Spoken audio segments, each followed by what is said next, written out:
Yo, what is up, guys? So, one of the other title fights of last weekend, Zhang Weili versus Tatiana Suarez, is in the books. Zhang Weili wins and is the unopposed, undisputed strawweight champion after losing the belt to Rose Namajunas and Rose losing it to Carla Esparza, and then Zhang Weili coming back and reclaiming it.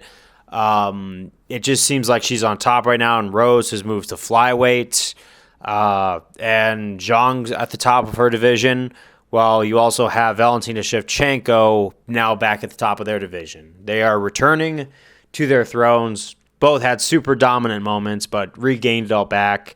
And Dana White has alluded to them making that fight. And I think it actually just makes sense because if Tatiana Suarez couldn't beat Zhang Weili, I don't think anyone can. Now, honestly, as far as Suarez goes, she is a very inspirational story. And I feel like the way that a lot of the fans like to sleep on women's MMA a whole lot kind of has stories like that going under the radar. But as you know, her hardest fights were actually outside of the octagon, and she went undefeated, so she was a gigantic what if in UFC, and then she moves up to fight Zhang Weili and falls short, so she took her first loss.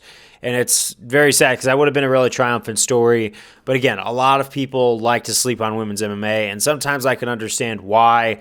You have in these divisions one dominant champ, and then you have everybody else. There's no competition to challenging for these titles, but now there is now. Or at least that's the one thing where every time there's a women's MMA fight, I'm kind of just like, okay, what do we do next? Or where's this going to go? Who's going to oppose this person? Or, all right, I already know Zhang Weili's going to win. I know Shevchenko or Grasso are going to win. I already know that Kayla Harris is going to win. Kayla Harris is next up, But like I'm saying, it's not really competitive. Even after Amanda Nunes, the greatest of all time to ever do it in women's MMA, is gone, who's there to oppose any of these champions? So we might as well have them fight each other. And that's why Zhang Weili versus Valentina Shevchenko makes so much sense, is because we kind of need that at that point. Because honestly, Shevchenko, stylistically now, she's not the same fighter, but I think it's a very winnable fight for Zhang Weili. Now, allow me to elaborate. You look at the fight between Alexa Grasso and Valentina Shevchenko, where Shevchenko reclaimed the title by wrestling her way through the 5 rounds. And then you have Zhang Weili, who has also switched her style, not because she's getting on the older side, but because she realized she needed to evolve. So she works with Henry Cejudo on her wrestling continuously and is now a force to be reckoned with when it comes to getting people on the ground and absolutely demolishing them. Like, she's as dangerous of a grappler now as she was a striker. So that would probably be enough to negate Valentina Shevchenko's wrestling, because the jiu-jitsu of Alexa Grasso was not enough to get Valentina Shevchenko off of her. So with Zhang Weili, it's probably going to be a completely different ballgame, thanks to the fact that, like I said, Shevchenko switched up her style because you could tell she's starting to lose some steps just through old age and tread coming off the tires.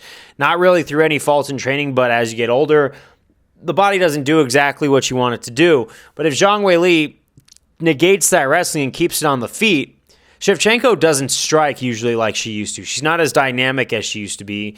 We've seen Zhang Weili go through war after war. I just think it's a setup that Zhang Weili could become double champ status.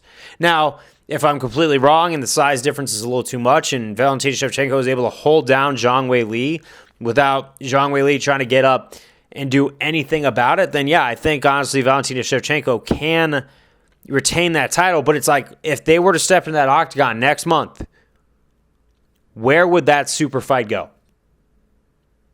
Where would it go? For real, like, where would it go? Where do you think it would go? And I think it could go either way. It's just hard to tell. Is Valentina Shevchenko way too old to be holding that belt still?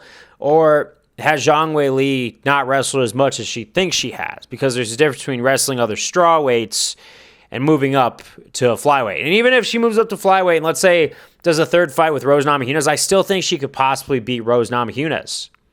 Now, why is that? Well, even though Rose narrowly won their second fight, that was where Zhang Weili was just picking up her wrestling game, and it was enough to make it a close matchup, a close, compelling matchup.